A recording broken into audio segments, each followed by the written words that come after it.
that is what's going on with the repo now. And the big question for me is, what's Deutsche Bank's status? I'm starting to hear more and more about Deutsche Bank and multiple problems that are not resolvable that are going to affect the dark pools.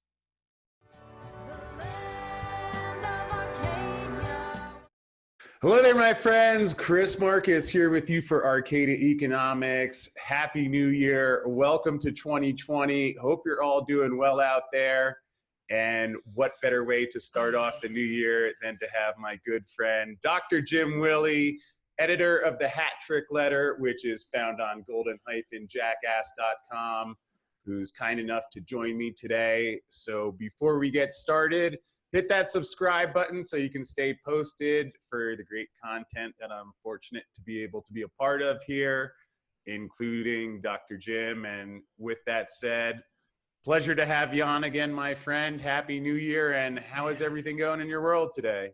Oh, things are going pretty well the last several days. A lot of positives, and I just want to run with the positives. It's kind of scary to look at the year 2020 because, many years ago we were saying, oh my gosh, the 2020 decade, that's going to be very futuristic and, automated cars in the cities and artificial intelligence and robot police, and it's coming, and 2020 is the time frame. And to me it's scary, but it's here. And I'm hoping that some of these forecasts for saving the planet and doing the reset and having honest money and maybe even a debt jubilee. I would love a debt jubilee. I owe a little bit of money from some of my travails here. But, one of the big items on my mind right now is this negative interest rates. And I like to open up with my warning about it. A lot of people know the phrase third rail. It's like the electrical supply for an electric train. It's not the left rail or the right rail. Those are for the wheels. But the middle is for the connecting for the electric current, where it used to be, this spring-loaded thing above, and some still have that. I think the negative interest rates, Chris, are going to be like a third rail. The Germans went to negative rates, and now they're slowly climbing out of it. There was something like, it was ridiculous. There's something like, I don't know, a few $1 trillion of European sovereign bonds with negative rates, negative yields. And my attitude is, well, that could be for, say, Netherlands or whatever, but in Germany, they got too much demand because it's a good environment for their debt, but they don't have much supply because they don't run deficits. And that's a formula for negative rates. So that's why they have negative rates. The United States is kind of in the opposite on both sides. The bond investors are vanishing rapidly and have been vanishing for a few years while the supply has exploded. So the United States deserves 10% interest rates. Now let that sink in. We got $1.3 trillion in deficits this year or more, and we've got an absence of bond demand. That's how you get to 10%. That's what 2009 and 10 and 11 were all about with Greece and the pigs nations of Southern Europe. Okay, so we're trying to force the rates down because we need to reduce the borrowing costs for the U.S. government debt. But we're encountering a third rail phenomenon, because as we get closer to zero, and I don't think we're ever going to get there, not for the U.S. As we get closer, foreign countries and their central banks are going to dump the treasuries. They're not earning anything. Okay, if you've got an asset that's not earning much, but at the same time runs a big risk and shows impairment on a worsening basis, you're going to get rid of it. So I think what we've got is finally the conditions that were worn by Zylstra, the former chairman of Basel Bank for International Settlement. Okay, Bank for International Settlement is kind of a weird name, BIS. Okay, I prefer just calling him Basel. Zylstra was the chairman in the 1980 decade of Basel, and he put it very plainly. When this system runs out of time and the central bank, the primary central banks, are too loaded with these sovereign bonds, and they're the buyers of last resort, and he didn't talk about, you know, toxic balance sheets, but he talked about insolvency. He said the plan, and this was all backed up 20 years later by William White, the chief economist of Basel. Zylstra explained that the plan will be for the central banks to slowly and quietly get rid of their sovereign bonds and quietly accumulate gold. And when they're ready, jump the gold price tenfold to exit their insolvent condition. I think we have begun that. And the whole movement towards zero and the talk of the US moving towards zero. Oh my gosh, imagine all those trillions and they're going to pay us. Oh no, it will not work. All those trillions and you got to pay the bondholders or they'll abandon you. And then you couple, oh gosh, it's so much worse than what I describe. Now couple that with the missing 21 trillion and the image of the US government debt situation is becoming that of a crime syndicate. It's becoming, you know, marquee signposts of fraud. And I don't care if they're using the 21 trillion for good purposes or not. It's missing and it's not being discussed and it's not being accounted for. And it's a lot worse. I think there's a lot of bad motives toward the stealing. I think a lot of it has gone to support the narcotics industry that Langley runs. They've got to cover the costs, you know, the distribution costs, you know, and they use the NATO bases. Anyone who doesn't know this need to wake up. NATO has a secondary purpose of narco distribution. It's Aviano in Italy and Ramstein in Germany, and I've got a client whose father supplies information to his son about the activity in Ramstein. It is so bad that the narcotics has taken a primary position in Ramstein to make secondary the weapons parts supply. And Jim, didn't you mention once before that some of the Wall Street banks are so involved in that and it's such a revenue generator that actually kept some of them afloat during the 2008 crisis, that revenue? Yeah, and it's not just me. That's a United Nations Drug Task Force conclusion that came out around late 2009, early 2010, and it was such an important conclusion that they ran a second investigation and came up with an identical conclusion about 2 or 3 or 4 years later. So around 2013, they confirmed that finding. And for those who know about narco money laundering, the cut is like 10, 20%. I just put it at 15. Now, it's a lot uglier than I make it out to be, because the US government and Langley arranged for this cut to go to secondary nations to share that profit. You know, it's a narco money laundering fee that they earn. And these secondary and tertiary countries are kept in the fold. I call it being retained in the King Dollar Court. Right. And they get a benefit, pardon me, they get a benefit. The benefit is they get a stable currency. Now, that's a big benefit.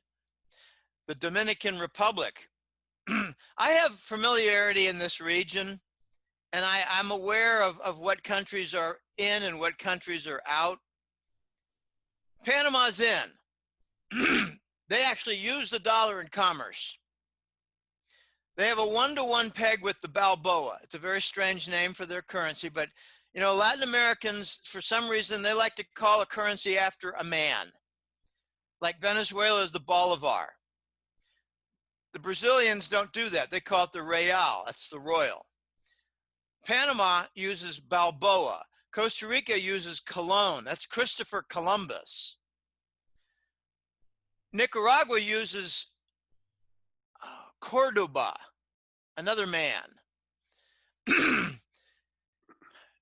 About 10 years ago, the US ran a coup, a military coup in Honduras.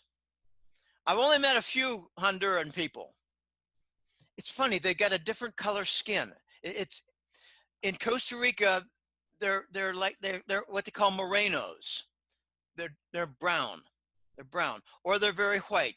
Those are the ones with the Spanish blood from 100 years ago, and they they intermarried with the other Spanish blood. Okay, they retain their whiteness, but there's a lot of morenos here in Costa Rica.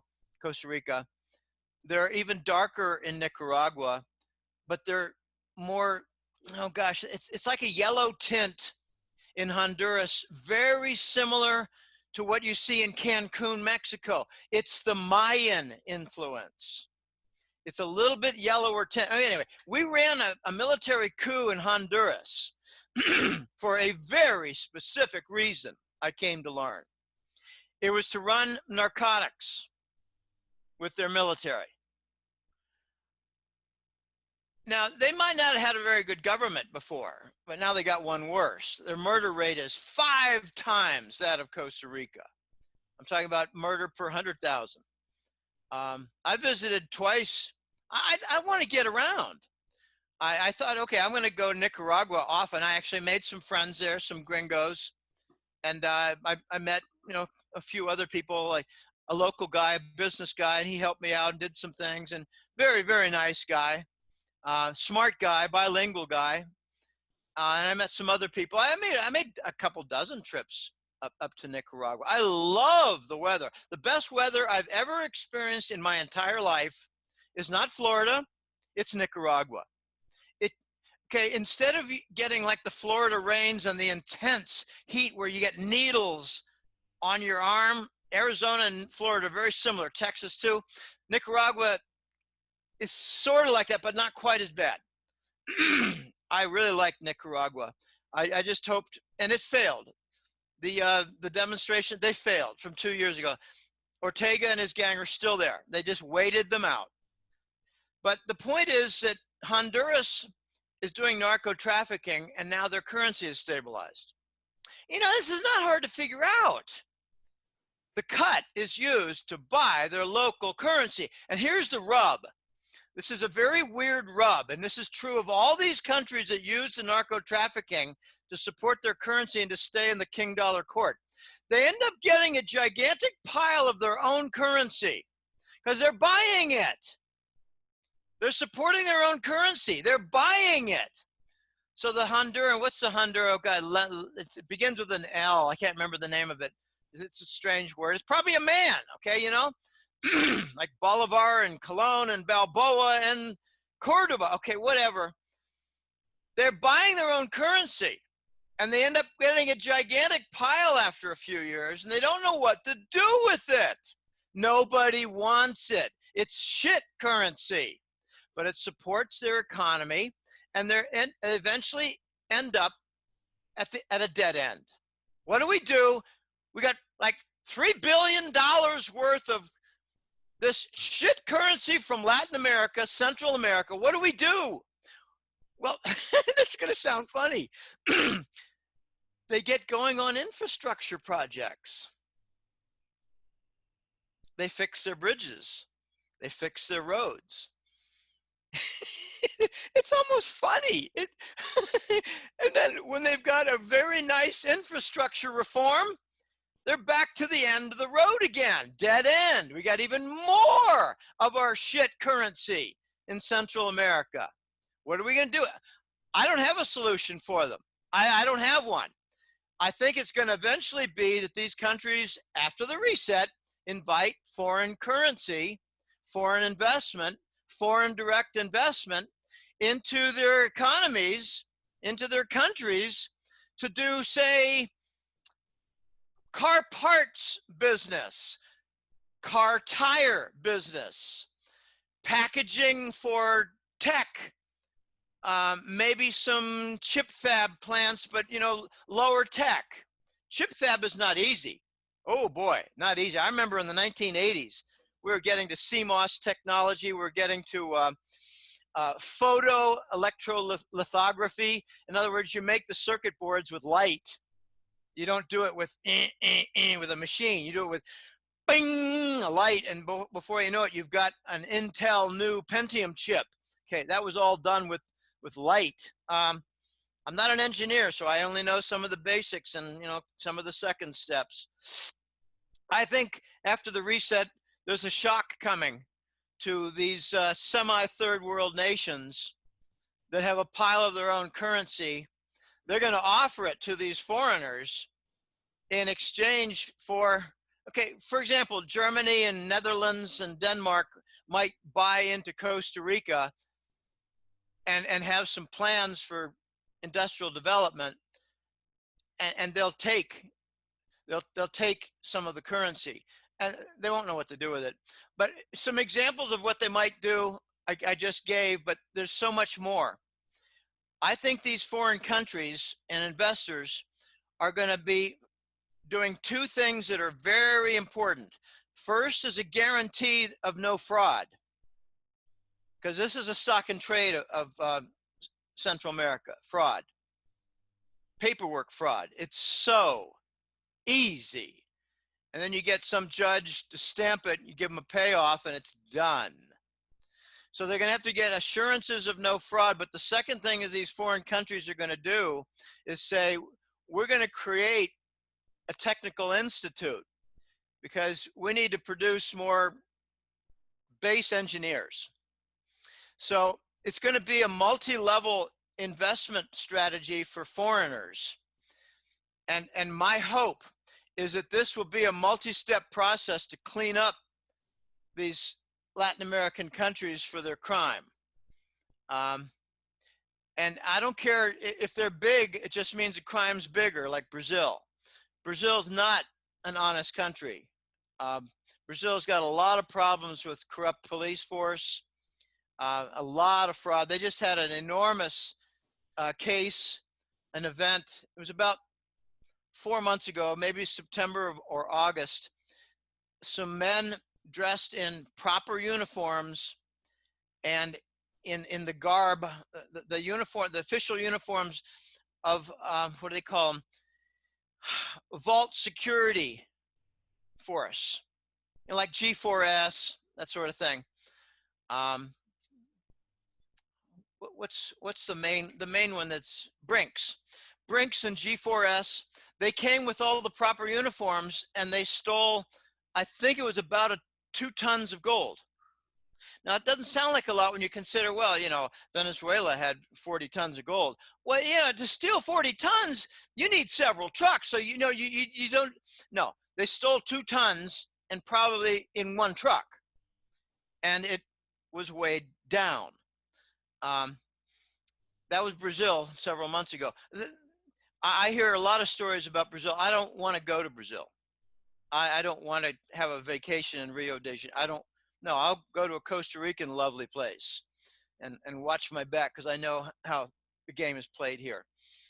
All right, so anyway, yeah, the narco trafficking is big and the United Nations verified it. So I don't need to go out on a limb. The United Nations did. I'm wondering if someone got fired, like the manager of the office of the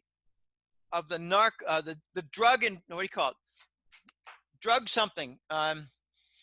It's the United Nations Drug Fraud Research Group or Drug Report, something like that. Can't remember their exact name, but they got a department. I wouldn't be surprised if their manager got fired. The United Nations is a Rockefeller Institute. And I got news for people. One of their main businesses is white woman trafficking. There was a movie that I saw, I think it was around 2001, 2, or 3. It starred Rachel Weisz. She's a good actress. She's in a lot of different things. She was in Constantine. She was in a Born Legacy. She's a good actress. She was in the Mummy, about Egypt. Sorry about my nose. When I talk a lot, I vibrate the whole area and I tickle my nose. Rachel Weisz was in a movie where she was an investigator of white woman trafficking from Eastern Europe for the United Nations. And she tried to reveal things and they almost killed her. Okay, so this is very serious stuff. This is a Rockefeller effect. I would like to go on record as saying David Rockefeller and Papa Bush, George Herbert Walker Bush, are two men that heaped more destruction on the United States than any two men in modern history. Destruction. And they're revered. That shows you how dumb, gullible, and misinformed our population is. I could give you an hour interview on David Rockefeller's accomplishments to destroy the United States, which was his stated mission. He had two missions: to wreck the United States and make it prepared for the global fascist state, and to reduce the global population, Western population. So he was sponsored to laced vaccines to go to Western Europe. He was a sponsor, and I'm sure he helped the Gates Foundation. Very few people know that there are 170,000 cases of active polio paralysis in India now, the result of the Gates Foundation vaccines. 170,000 polio paralysis cases. They call it accidental. I call it their mission accomplished. Okay, well, let's move on.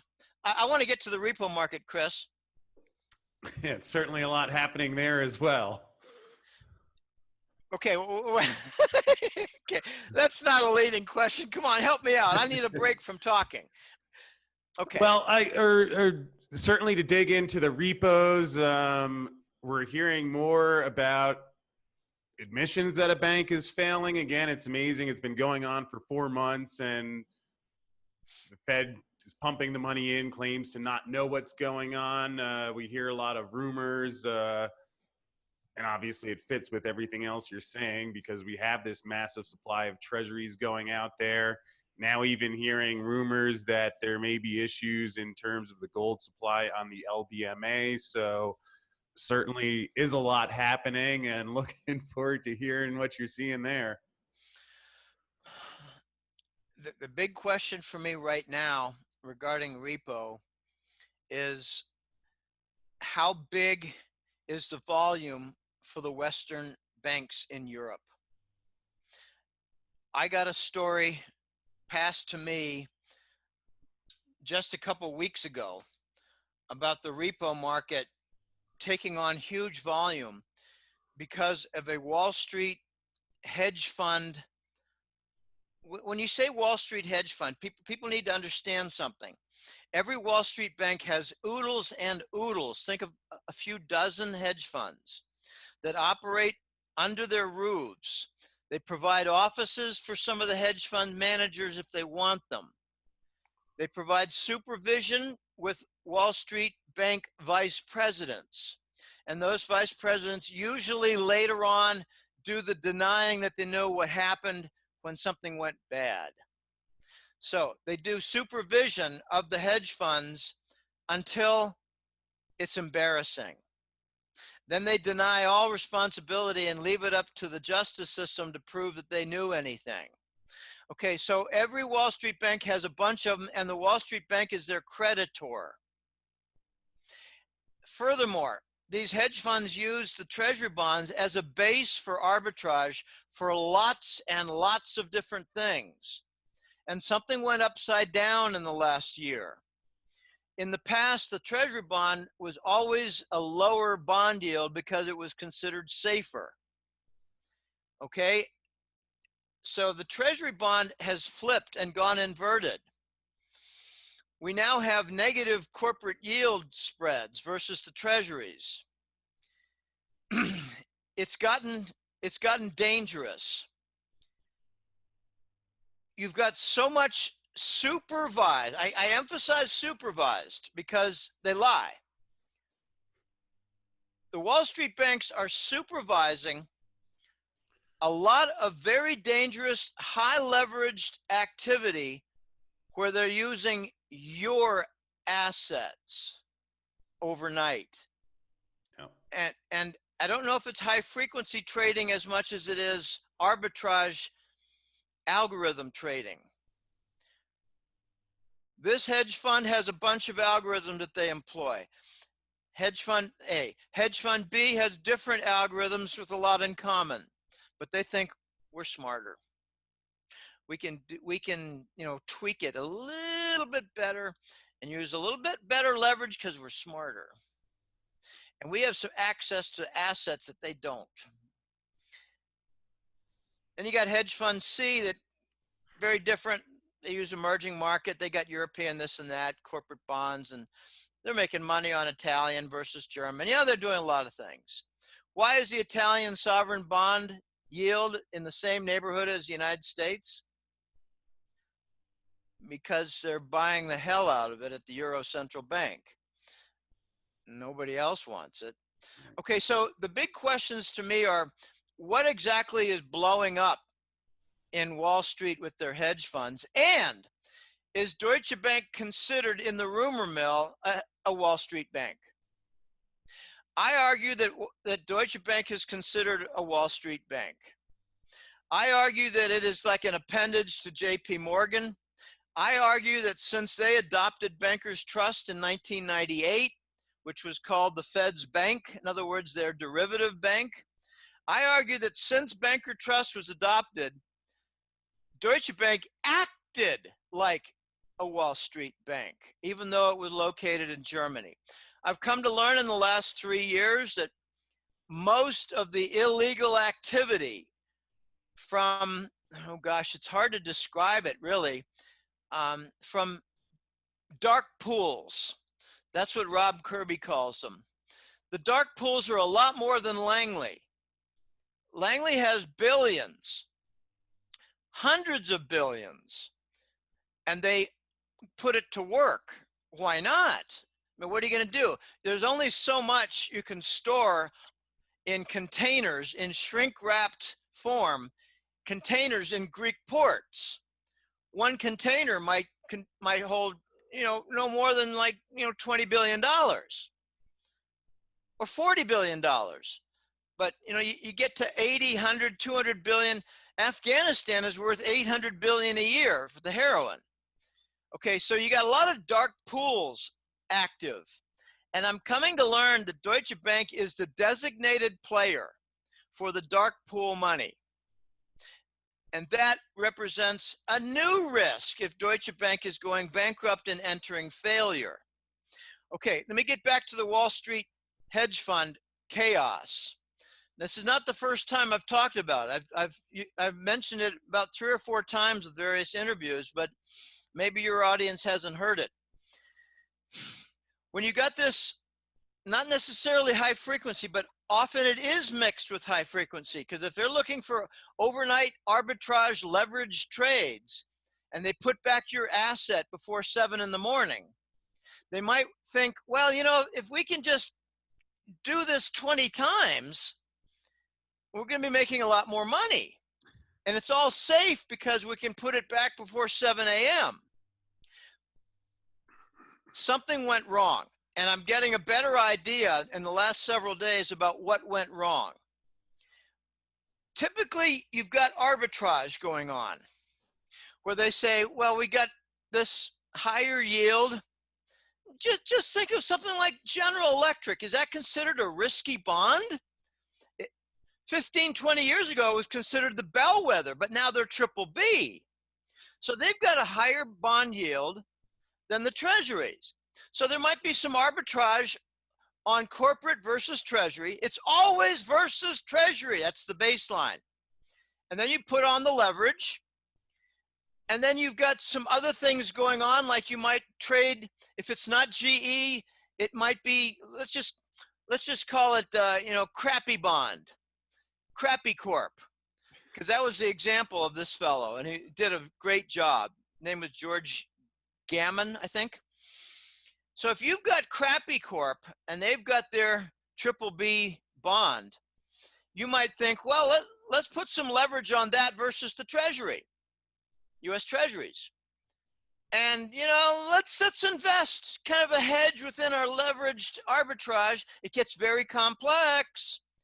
Let's put on a credit default swap for Crappy Corp bonds. Because if they get downgraded, we're going to make money on that credit default swap, which is an insurance on the default of the corporate bond. I don't want to get too detailed. I want to impress the point of complexity. Now suddenly you get a downgrade, and another hedge fund on the side might have been using the same credit default swap, not as a hedge, but as an investment. Now it goes way up in value and they borrowed against it, but then the house of cards comes apart because you start entering some corporate failures. And the system is so intertwined and nested and leveraged that it starts to blow up, and you just get one fuse in there that gets lit. And before you know it, 4 different entities are on fire. And then it affects the good guys doing hedge fund in a proper way with prudence and not too much leverage. And here's what has happened. This is kind of like, okay, forget all the intricacies and the network and the leverage and the complexity. It's now turned out that they couldn't put back the assets properly. They didn't know who owned what because the movement was so rapid. Now you've got a big blow up with Wall Street and their hedge funds. I'm thinking it's like 5 Wall Street banks and 200 or 300 hedge funds. They're in a gigantic mess right now. And the Fed stepped in and said, what can we do to help? And Wall Street Bank said, you need to buy everything in sight without a question, regardless of who owns it and the confusion of ownership, and regardless of how impaired it is.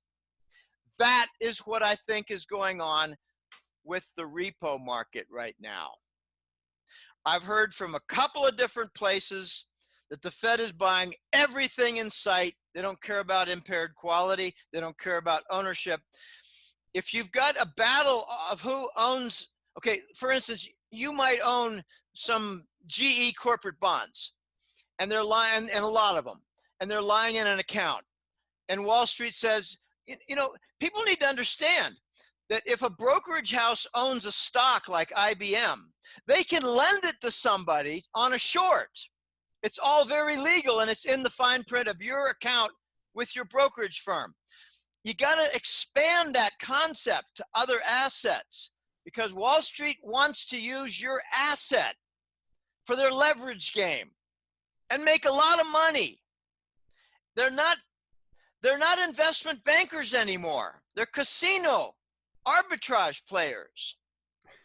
Okay, that is what's going on with the repo now. And the big question for me is, what's Deutsche Bank's status? I'm starting to hear more and more about Deutsche Bank and multiple problems that are not resolvable that are going to affect the dark pools. Let me give you a little analogy here because it's a good one, a very good one that was produced by Euroraj. And my other colleague, I call him George of the Comex. These men do not want their identities revealed. Anyway, these two guys came up with a concept, an image.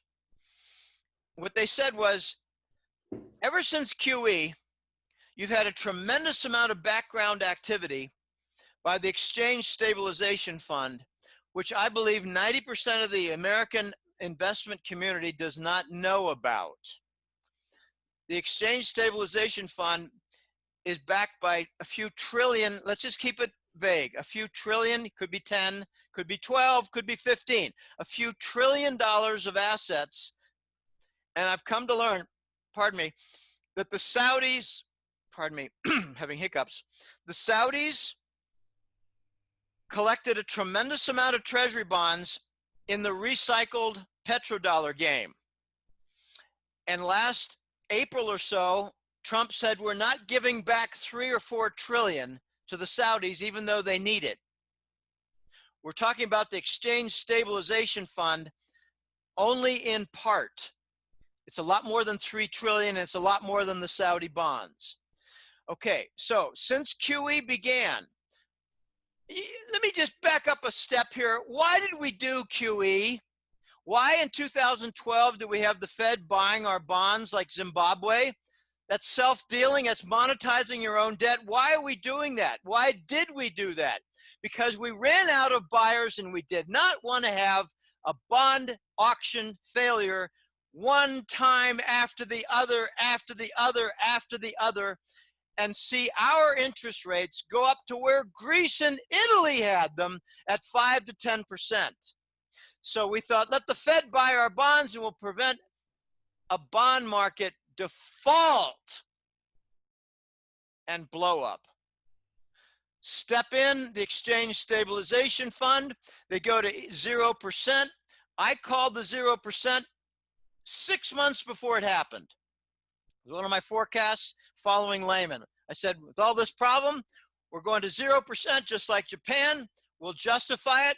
We'll call it good. We'll bless it. We'll sprinkle it with holy water. And we'll have our high priests, the central bank heads, bless it all and say it is good. It's not good. It's toxic. So the Exchange Stabilization Fund used the free feeder system of 0% to do arbitrage, just like what the hedge funds are doing. But the hedge funds expanded to corporate.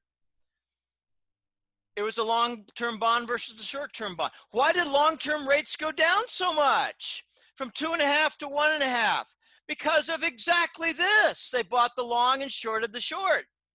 They borrowed short, invested long. This is not complicated unless you don't even know what the Exchange Stabilization Fund is, unless you don't know what an interest rate swap derivative is, unless you don't know jack shit about derivatives, period. And you just say, oh, the market's going up. I'm buying. Are you buying? Yeah, I'm buying. Okay, that's the mentality of these morons running around in our financial markets. Okay, let me get to the main point.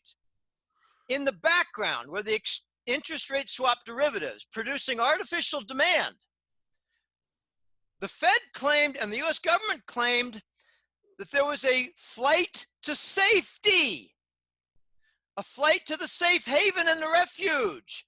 And then came the 2010 report for the Office of the Comptroller and the Currency, OCC, that showed Morgan Stanley bought $9 trillion worth of bond derivatives. So it was not a flight to safety. It was a conjured game by the Exchange Stabilization Fund, who used Morgan Stanley as their agent. Okay, so the hidden element, think of the iceberg. An iceberg is 80% mass below the water surface. The iceberg underwater is the Exchange Stabilization Fund. I just described it in some detail, but you know, I left out a lot because you could get Rob Kirby on and he can talk for an hour about the details and blow you away. But I like to keep it at kind of, not exactly a truck driver level mentality, but a good, smart investor who hasn't been exposed to much of this and who can handle it. Okay, after you saw, big change came after Ukraine. Big changes came. You had the Russians and the Chinese announce a 230 10-year plus Holy Grail energy deal where the Chinese would use treasury bonds to build the Russian pipeline. That is like the most unbelievable indirect exchange you can imagine. It's indirect exchange where third-party benefits come from selling the treasuries, using them as cash for the benefit of eradicating the petrodollar. Unbelievable damage to the petrodollar. Then you had the de-dollarization movement, where numerous countries announced they're going to wind down their treasury holdings. Why? Because they don't like what they see with the managers of the treasuries, the bankers and their fraud, and the military industrial complex with their constant war, Langley with their narcotics trafficking and provocation of war. So the East is kind of on strike with treasuries. Okay, what it means is there's less dollar support and more dollar dumping and more treasury boycott. Yep. In this environment, the strain on the Exchange Stabilization Fund, run within the Department of Treasury, which was originally intended to keep the bond and currency market stable, has gone a bit out of control. And you have hedge fund accidents that involve the baseline of arbitrage being the treasury bond. You have other accidents that are going on because of tremendous leverage that cannot tolerate any kind of shifts or volatility. For those who don't understand the leverage, I got a nice little analogy. Imagine the Sears Tower, 110 stories, but after they started tightening, they did little games behind the scenes in the last 3 years, like with the reverse repo and with like different rate changes for excess reserves held at the Fed, and lots of different little gaming. What they've done is they've asked the big banks to become like the Sears Tower, but let's shrink your foundation footprint. Let's reduce it 30% and let's put 100 more stories on it. They're doing 100-to-1 leverage of treasury bonds. The reverse repo is actually a bond auction failure prevention activity. Reverse repo says to the banks, okay, we know repo is you're short of cash and you have an overnight problem, so you give us $500 million worth of treasuries and we lend you cash. That's repo, repurchase. Reverse repo is you got some cash, you can help us out by buying some treasuries and we'll let you do 100-to-1 leverage on it, and that way you can help us to avoid a treasury bond auction failure. Wow. Okay, all this activity and leverage gone amok, and arbitrage gone amok, and hedge fund blow up gone amok, and trading volume gone amok, and stupidity and supervision gone amok. What it's resulted in is numerous financial entities, think big banks, big hedge funds, big financial firms, they lump them all together calling them financial entities. They're all in trouble, and they're all going to the same window at the Fed, and they're saying, help us, we got repo needs. We got junk, we got shit, we got impaired bonds. We don't even know who the F owns this stuff. Can you help us out? And the Fed says, bring it all. And in the last month and a half, they've increased their balance sheet by $1 trillion. Okay, that's the repo problem now. And I suspect that John Q. Investor, not John Q. Sick Pack, John Q. Public, they don't know anything about anything. John Q. Investor is starting to conclude, wait a minute, we got a lot of missing money. We got $1 trillion trade deficit. We got $1 trillion federal deficit. We got the approach of daily $500 billion repo activity overnight. This is beginning to look like infinite QE. Is this not Weimar America? That is going to be the new perception. Is this not going to be Weimar America? And the corollary is, for the aware folks, are we going to produce a fake gold-backed dollar? I say, yeah. Weimar America, Weimar bond market rescues, fake gold-backed dollar, an outcry by foreign nations. We got a trade deficit with you. This is coming. in the future, 1 year, 2 years. We got to trade that with you people. We don't want your gold because we think it's fake. And the US is going to say, we're not going to give you the gold because you're not worthy. Foreigners will say, we don't want it because it's fake. We're going to be unwilling to give it because they might discover it's fake. And we will say, you're not worthy. Yeah. So we'll give you investment credits. You can buy up, plant and equipment, office buildings and whatever. Starts the carpetbagging phase. That started actually a while ago. Okay, this is what's coming. And, you wanted to talk about Trump, and I'm fully willing because I've got some things to talk about Trump, about industrial development and a few other things. Just before you hop into that, again, I appreciate so much what you're saying because I think there's still a tendency for people to think, all right, there's a president, a Congress who's monitoring these things, and that people, it's hard even for me digging into this for a decade now to imagine that really this is how it's run, where it's just leverage piled on top of leverage, piled on top of leverage, to the degree where you were mentioning some of the Central American currencies, which aren't viewed too favorably yet.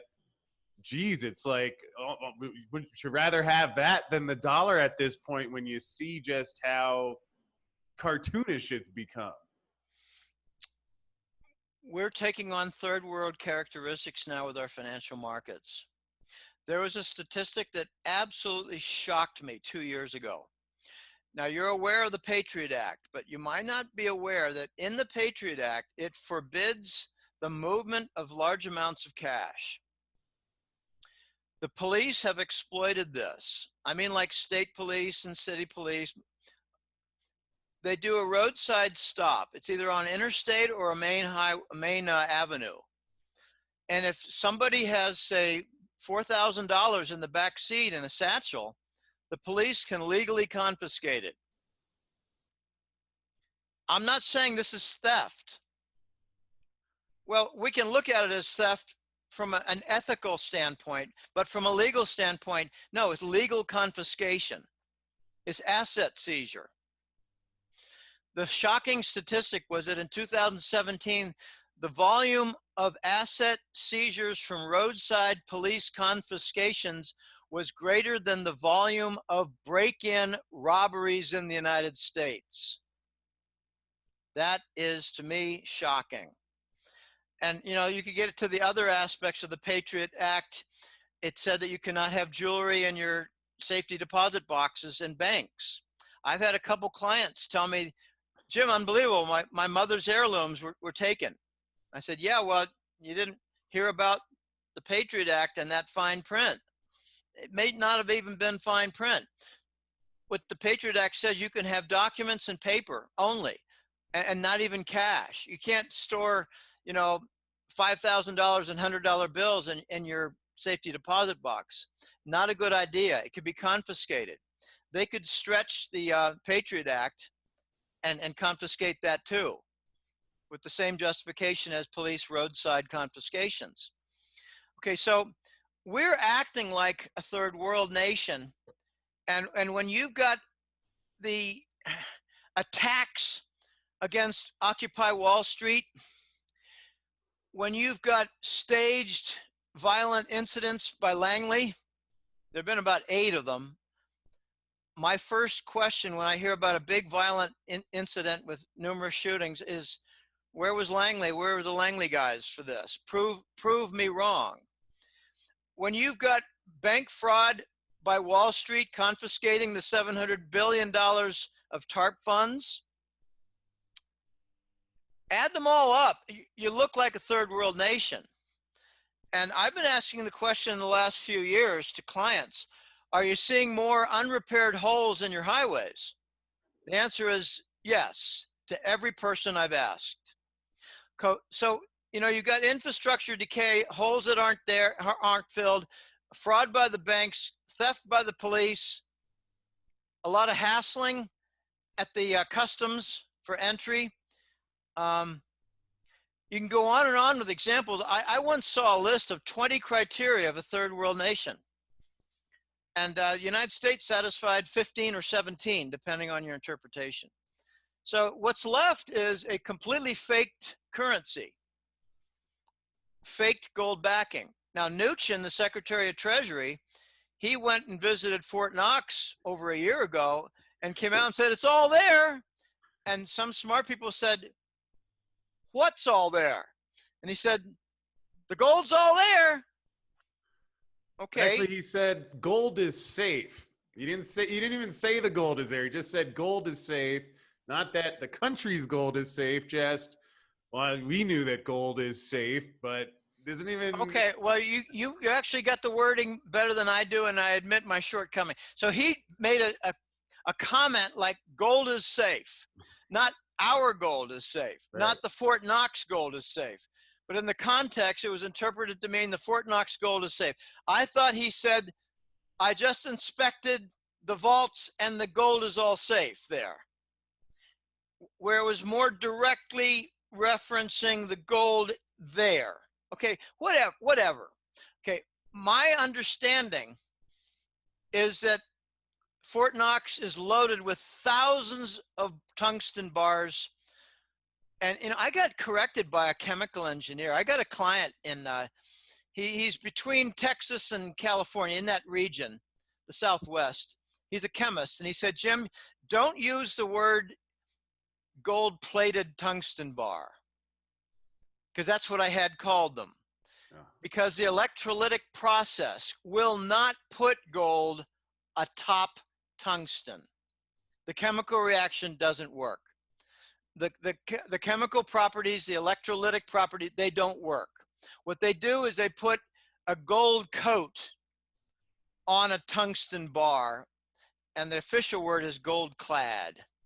Okay, I think we're going to be dealing with a fake tungsten standard dollar, a fake gold tungsten standard dollar where we falsify the independent audits.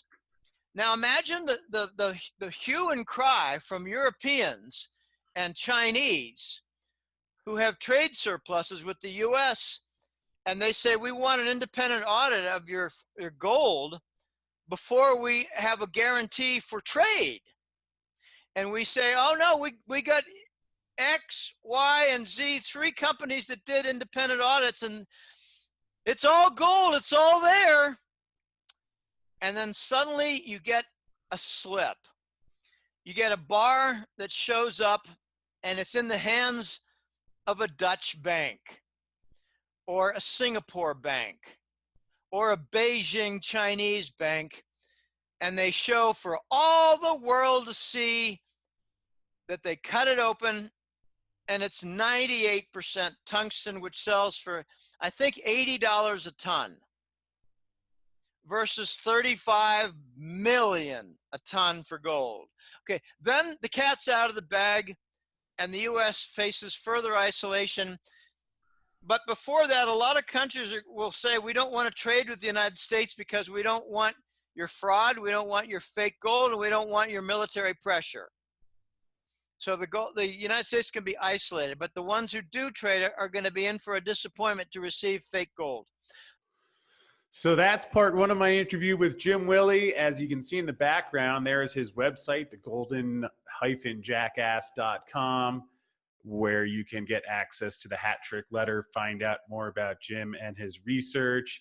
Hit the subscribe button, because shortly I'll be releasing part 2 of the interview, where he gets into Trump, some of the history behind Trump, perhaps what we might be looking forward to or be afraid of in the next election, depending on your perspective. So hit that subscribe button so you can be notified as soon as it's released, as I think you will enjoy it. And I will see you again soon.